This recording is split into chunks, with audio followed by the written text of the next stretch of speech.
하나님 감사합니다. 오늘도 우리의 삶의 자리를 믿음의 자리 되게 하셔서 마음을 정하고 뜻을 모아 말씀 가운데 예배하게 하셨습니다. 주시는 은혜를 따라 말씀을 청종하고 주님의 은혜를 따라서 이 땅의 삶을 살아내게 하여 주시옵소서. 어려운 때 흩어진 교회 식구들의 건강을 지켜주시옵소서. 가정들을, 직장들을, 사업장들을 붙잡아 주시옵소서. 의료 일선에서 위험 가운데 수고하는 의료진들에게 은혜를 더하여 주시고 투병 중인 환자들에게 회복의 은혜를 더하여 주시옵소서. 오늘도 예배하며 예물을 드립니다. 삶의 열매를 구별하여 바칩니다. 주일헌금과 11조와 감사의 예물들, 주님의 몸된 교회를 위해 드립니다. 이 예물과 함께 드려지는 심령을, 믿음의 고백을 함께 받아 주시옵소서. 드린 손길들마다 주님의 은혜 가득 채워져 있게 하여 주시옵소서. 드린 손으로 하는 일마다 주님의 돌보심이 나타나게 하여 주시옵소서. 오늘도 말씀을 나눕니다. 우리보다 우리를 더 잘 아시는 주님, 때를 따라 돕는 은혜를, 세우심을, 인도하심을 오늘도 경험하게 하여 주시옵소서. 예수님 이름으로 기도하옵나이다. 아멘. 오늘 본문의 말씀은 여호수아의 유언입니다. 유언을 듣고 있는 사람들은 가나안 땅에 들어와 살아가고 있는 이스라엘 백성들입니다. 지금 이 사람들은 출애굽 2세대입니다. 광야에서 태어났고 이적 가운데에서 성장하였고 요단강과 여리고의 기적을 경험한 사람들입니다. 하나님께서는 이 백성을 단 한순간도 떼어놓지 않으시고 그야말로 눈동자와 같이 지켜주시고 보호해 오셨습니다. 지금 이 사람들은 일찍이 창세기 12장에서 이미 하나님께서 아브라함에게 약속하신 대로 민족을 이루었고 출애굽을 했고 가나안 땅에 들어갔습니다. 세상 어느 시대의 어떤 민족도 이렇게 많은 하나님의 은혜를 집중적으로 받고 경험한 일은 없었습니다. 가나안 땅에 들어가 정착하기 시작한 이스라엘 백성들에게 오늘 여호수아가 죽음을 눈앞에 두고 유언을 남깁니다. 여호수아의 유언은 단지 여호수아 개인이 하는 말이 아니었습니다. 지금 여호수아는 하나님의 뜻이 담긴 유언을 남기고 있습니다. 유언 내용의 핵심은 가나안 땅에서 하나님의 말씀을 잘 지키며 살라는 것입니다. 말씀을 따라서 살면 들어가도 나가도 어떤 상황에서도 복이 있다는 신명기와 레위기 말씀이 임할 것이라고 증거합니다. 그런데 문제가 하나 있습니다. 이스라엘 백성들이 아직까지도 우상을 지니고 있다는 것입니다. 14절에 보시면 그러므로 이제는 여호와를 경외하며 온전함과 진실함으로 그를 섬기라. 너희의 조상들이 강 저쪽과 애굽에서 섬기던 신들을 치워버리고 여호와만 섬기라. 지금 이 시대가 출애굽을 끝낸 시대가 아닙니다. 광야에서 이 유언이 주어지는 게 아닙니다. 이미 출애굽도 끝났고요. 광야 40년도 지났고요. 가나안 땅에 들어와서 정복 전쟁도 끝이 났습니다. 그런데 강 저쪽과 애굽에서 섬기던 신들을 치우라고 말합니다. 애굽에서 섬기던 우상들이 지금도 여기 있습니다. 강 저쪽은요. 애굽보다 훨씬 이전에 조상 아브라함 때부터 당시 섬겨오던 우상들을 말합니다. 24장 2절에 보시면 여호수아가 모든 백성에게 이르되 이스라엘의 하나님 여호와께서 이같이 말씀하시기를 옛적에 너희의 조상들 곧 아브라함의 아버지 나홀의 아버지 데라가 강 저쪽에 거주하여 다른 신들을 섬겼으나 무려 700여 년 전부터 사람들이 섬겨온 뿌리 깊은 우상들을 말합니다. 지금 가나안에서 하나님의 능력을, 위대하심을, 구원의 손길을 가장 많이 경험한 세대가 아직도 이런 우상을 지니고 있다는 것은 참 이해하기 힘든 일입니다. 당연히 하나님만 섬길 것 같습니다. 하지만 이것은 결코 쉬운 문제는 아닙니다. 오늘 우리에게도 이 문제는 쉬운 문제가 아닙니다. 유언의 핵심적인 메시지가 14절에 있습니다. 14절은 그러므로 이제는 하고 시작합니다. 그러므로 이제는 무슨 의미이겠습니까? 앞에 있는 내용들을 너희가 잘 알고 있으니 그러므로 이제는 하나님만 섬기라는 말입니다.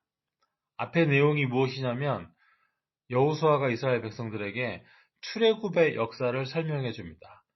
이방족 속을 물리쳐 주신 사건들을 또 말해줍니다. 하나님의 돌보심이 있어서, 하나님의 도우심이 있어서 출애굽할 수 있었고 가나안을 정복할 수 있었고 수고도 하지 않고 건설도 하지 아니한 성읍에서 살고 심지도 않은 것을 거두어 먹는다고 말해주었습니다. 13절에 내가 또 너희가 수고하지 아니한 땅과 너희가 건설하지 아니한 성읍들을 너희에게 주었더니 너희가 그 가운데 거주하며 너희는 또 너희가 심지 아니한 포도원과 감람원의 열매를 먹는다 하셨느니라. 그리고 나서 14절에 그러므로 이제는 전에는 너희가 강 저쪽에 우상도 가지고 왔고 심지어 애굽의 우상도 아직도 가지고 있으나 그럼에도 불구하고 하나님께서는 너희에게 이렇게 은혜를 많이 주셨으니 그러므로 이제는 우상을 버리라고 여호와 하나님만 섬기라고 여호수아가 마지막으로 이 백성들에게 유언의 말을 남기고 있는 것이죠. 이 말을 들은 백성들이 대답합니다. 16절에 백성이 대답하여 이르되 우리가 결단코 여호와를 버리고 다른 신들을 섬기기를 하지 아니하오리니 백성들이 일제히 말합니다. 네, 그렇습니다. 우리는 결단코 여호와를 버리고 다른 신 섬기지 않겠습니다. 여기까지만 보면 정말 아름다운 장면 같습니다. 여호수아는 유언을 합니다. 생애 마지막 말을 백성들을 모아 전합니다. 여호와만 섬기라. 백성들은 대답합니다. 네, 우리는 여호와만 섬기겠습니다. 다른 신, 다른 우상 섬기지 않겠습니다. 당신이 죽더라도 우리는 하나님 잘 믿겠습니다. 그런데 여기서 주의 깊게 보아야 할 것이 있습니다. 17절을 보시면요. 이는 우리 하나님 여호와께서 친히 우리와 우리 조상들을 인도하여 애굽 땅 종되었던 집에서 올라오게 하시고 우리 목전에서 그 큰 이적들을 행하시고 우리가 행한 모든 길과 우리가 지나온 모든 백성들 중에서 우리를 보호하셨음이며 17절의 시작은 이는이죠. 이는 그 이유는 네, 우리는 여호와 하나님만 섬기겠습니다. 그 이유는 우리 조상을 애굽에서 나오게 했고 이적을 베푸셨고 보호해 주셨음이며 또 18절에 이렇습니다. 여호와께서 또 모든 백성들과 이 땅에 거주하던 아모리 족속을 우리 앞에서 쫓아내셨습니다. 그러므로 우리도 여호와를 섬기리니 그는 우리 하나님이심이니이다 하니라. 여호와께서 모든 백성들과 이 땅의 아모리 족속도 쫓아내셨습니다. 그러므로 우리도 여호와를 섬기리니 17절과 18절에 있는 이는과 그러므로의 뜻은 이렇습니다. 네, 우리는 여호와 하나님만 섬길 것입니다. 왜냐하면 하나님께서 우리 조상을 출애굽시켜 주셨고 돌봐주셨고 보호해 주셨고 우리의 대적도 쫓아내 주시고 우리에게 땅을 주셨기 때문입니다.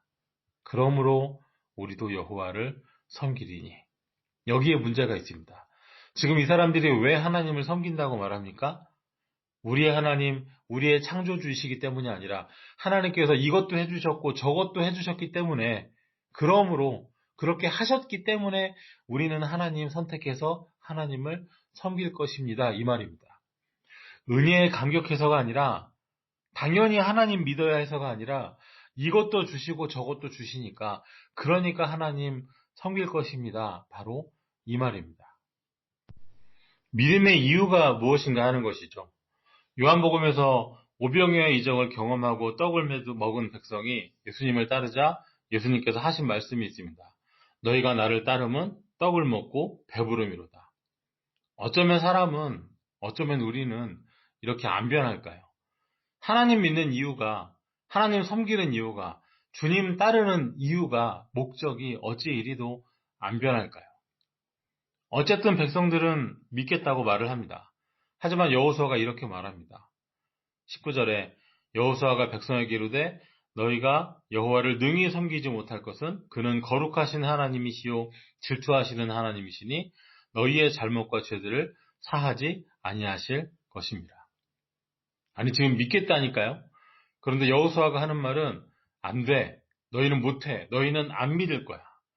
너희가 여호와를 능히 섬기지 못할 것은 너희가 여호와를 능히 섬기지 못하는 이유는 너희가 지금 하나님만 섬기겠다고 말은 이렇게 하고 있지만 앞으로 못하는 이유는 그는 거룩하신 하나님이시요 질투하시는 하나님이시기 때문이랍니다. 거룩하시고 질투하시는 하나님께서 이 사람들이 저지를 잘못을 죄를 용서해 주시지 아니하실 것이기 때문이랍니다.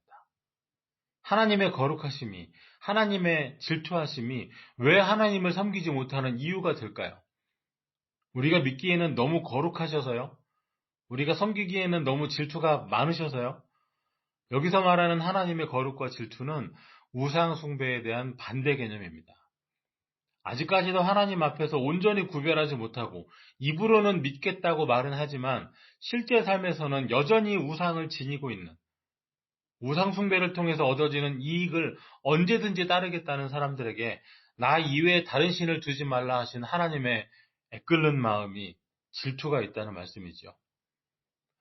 애굽에서부터 가져온 대를 이어가며 감춰온 우상들이 있었습니다. 만나를 먹고 메추라기를 먹으면서도 신발 한 번 떨어지지 않으면서 이적 가운데 살아오면서도 꽁꽁 감춰두고 절대 안 버리고 계속 가지고 있는 저 애굽의 우상들. 또 이미 아브라함 때부터 사람들이 섬겨온 강 저편의 우상들. 그거 버리지 않고는 결단코 하나님 섬기지 못하리라. 이것이 여호수아의 말입니다. 여러분 이 상황이 만약 교회 안에서 일어난다고 한번 생각해 볼까요? 교인들이 이렇게 말합니다. 하나님만 믿겠습니다. 나는 예수님을 구주로 잘 믿겠습니다. 목회자가 말하죠. 안 됩니다. 여러분 그렇게 못할 거예요. 형제님은, 자매님은, 집사님은 지금 말로는 이렇게 해도 결국은 주님 말고 다른 데 가서 구하고 찾을 겁니다. 아니요, 잘 믿을 겁니다. 아니요, 못할 거예요. 교회에 사람들이 남아 있을까요? 무조건 잘 된다, 잘한다, 복 받는다 하는 곳으로 가지 않겠습니까?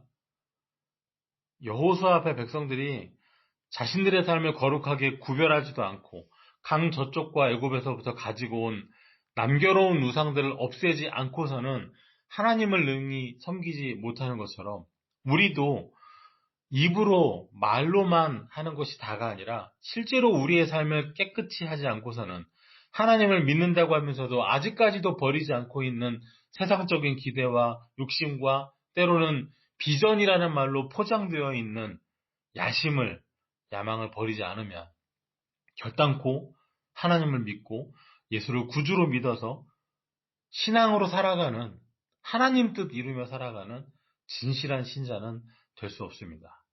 마음 같아서는 다 할 수 있을 것 같습니다.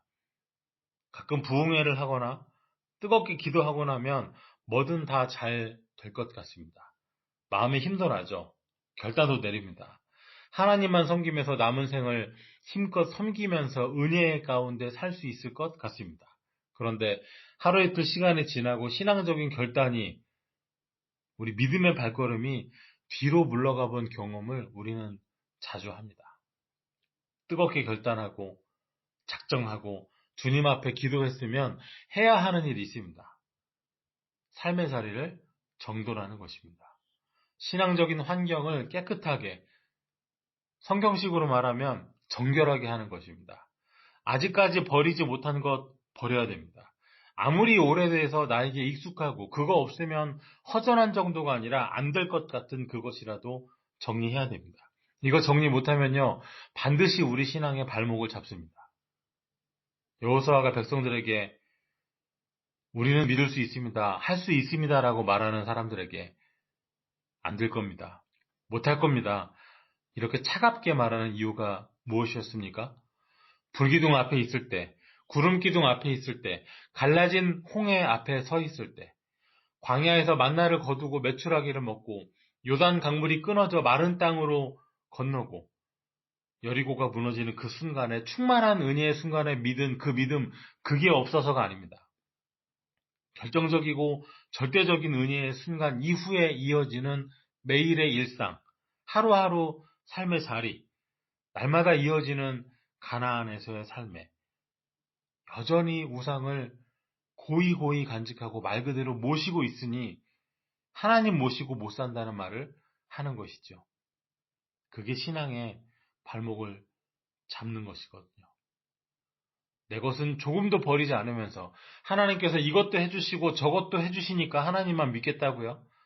앞에서 믿겠다고 말은 하지만 뒤에서는 혹시라도 하나님 믿었는데 잘 안 되면 내가 원하는 거 못 얻었을 때 대비해서 우상 따로 숨겨놓고 하나님 이외에 또 다른 대비책으로 차선책으로 우상을 남겨놓은 사람들이 하나님 잘 섬길 리가 있겠습니까? 20절과 21절에서 이 실랑이가 한 번 더 반복됩니다. 만일 너희가 여호와를 버리고 이방신들을 섬기면 너희에게 복을 내리신 후에라도 돌이켜 너희에게 재앙을 내리시고 너희를 멸하시리라 하니.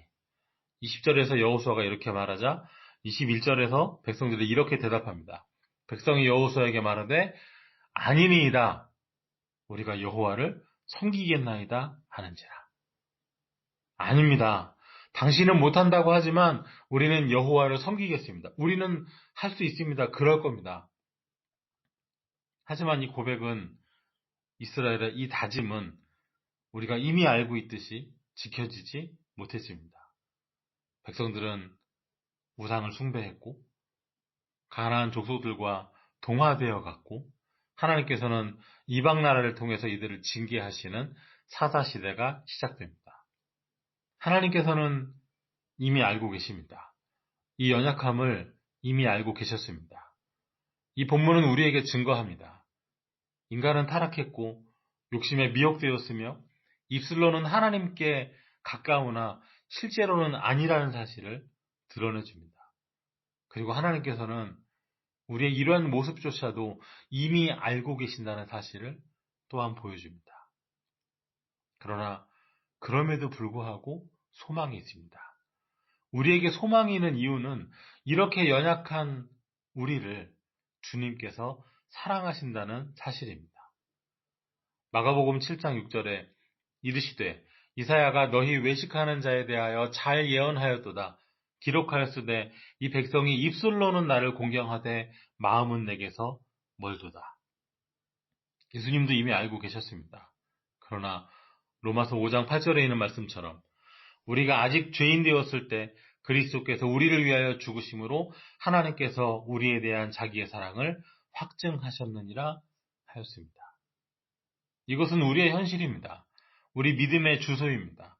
우리가 못하는 거 알고 계십니다. 우리가 잘 안 되는 거 이미 알고 계십니다. 이스라엘 백성들이 하나님만 섬기지 못할 것 이미 알고 계시듯이 베드로가 3번 부인할 것 이미 알고 계셨듯이 이미 우리의 연약함 알고 계십니다. 세상 기준으로 보면 정말 사랑받을 만한 존재들이 못 됩니다. 그러나 사랑하셨습니다. 구원할 만한 어떤 좋은 것도 없습니다. 죄인입니다. 그러나 구원하셨습니다. 죄인이면 그냥 죽을 죄인이지 구원받을 만한 죄인, 사랑스러운 죄인 그런 게 어디 있겠어요. 하지만 주님께서는 일방적으로 어떤 조건도 없이 먼저 사랑하셨습니다. 이 말씀에서 우리가 배워야 할 것이 있습니다. 첫째는 우리의 믿음도 우리에게 달린 것이 아니라 하나님께 달려있다는 사실입니다. 백성들은 말하죠. 여호와만 섬기겠습니다. 하지만 여호수아가 말합니다. 할 수 없다고, 못한다고요. 말을 세게 한다고 그 사람 말이 진실이 되는 것은 아닙니다. 크게 말한다고 해서 거짓이 진실이 되지도 않습니다. 2번, 3번 반복해서 말한다고 해서 아닌 게 긴 게 되지는 않습니다. 다짐의 소리는 컸지만 삶의 자리에서 실제 내 삶에서 우상은 제하지를 않았습니다. 하지만 그럼에도 불구하고 하나님의 사랑이 계속됐습니다. 은혜는, 구원은, 믿음은 우리의 고백이나 우리의 다짐에 달린 것이 아니라 오로지 하나님의 끝없는 사랑에 달려 있습니다. 우리의 노력이나 애씀은 구원받은 은혜에 감사하고 감격해서 마땅히 드리는 것이지 그것이 우리의 공로가 되어서 우리 구원에 뭔가 보태는 것이 결코 아닙니다. 은혜도 구원도 믿음도 하나님께만 달려있다는 사실은 우리가 실망할 만한 일이 아니라 오히려 소망을 가질 이유입니다. 만약에 은혜나 구원이 우리 손에 달려있다면, 우리가 믿음의 길을 성공적으로 가는 데 달려있다면 잘못을 저지를 때마다 얼마나 두렵고 무섭겠습니까? 두 번째는 우리 삶에도 입술의 고백만이 아니라 구체적인 삶의 실천이 필요하다는 것이죠. 이스라엘 백성들에게 여호와만 섬기겠다는 말이 아니라 애굽의 우상, 강 건너 우상을 버리는 실천이 필요했듯이 우리 삶에도 이런 실천이 필요합니다. 아직까지 버리지 못하는 것 있거든 버려야 됩니다. 요즘 같은 시기에는 더욱더 그러해야 합니다. 우리 가운데 혹 우리도 알지 못하는 사이에 비집고 자리 잡은 너무나도 익숙해서 버릴 생각조차 하지 못하는 나만의 우상이 있는지 말씀으로 비추어 보아야 하겠습니다. 애굽에서 가져온 우상은요, 부모님 때부터 존재한 것이죠. 광야 40년을 지녀온 것이죠. 광야에서 낳고 자란 세대가 태어나서 가장 오래된 기억 그 안에서부터 보고 자란 것들입니다. 너무나도 익숙한 것들입니다. 하지만 익숙한 것이라고 해서 그것이 당연한 것, 옳은 것은 아닙니다. 말씀에 비추어 보아서 아니라면 나는 원래부터 그랬다고 할 것이 아니라 바로 그것을 버려야 하는 것이죠. 지금 우리는 교회 건물에서 모이지 못하고 있습니다. 우리 생활 속에서 한 장소를 정해서 선명하게 선을 긋지 못하고 있습니다. 한 주 한 주 이어지는 혼자서 가정으로 예배해야 하는 날이 길어지면서 어쩌면 주일의 경계도 모호해질 수 있겠습니다. 어쩌면 더 장기화될 수 있는 오늘의 상황 속에서 우리 삶의 자리를 정돈할 때 지속적인 신앙생활을 가능하게 만들어야 하는 때가 있다면 바로 지금이 그때가 아닐까요? 오늘 우리의 삶에 오직 주님만 섬기겠다는 입술의 고백과 우리의 삶을 거룩하게 구별하는 거룩의 실천이 함께 나타나 주님께 기쁨이 되는 삶 살아가시기를 주의 이름으로 축원합니다. 기도하겠습니다. 하나님 감사합니다. 오늘 우리의 삶 가운데 오직 주님만 섬기겠다는 입술의 고백만이 아니라 나의 생활 곳곳에서 거룩을 실천하는 삶도 함께 나타나게 하여 주시옵소서. 우리의 삶에 은밀하게 깃들어 있는 애굽 우상 같은 강 건너 우상 같은 것들이 있거든 이 시간 깨닫게 하여 주시고 즉시 버릴 수 있는 결단과 실천도 주시옵소서. 주님, 이 말씀대로 살아갈 수 있는 힘을 우리에게 더하여 주시옵소서. 예수님 이름으로 기도하옵나이다. 아멘.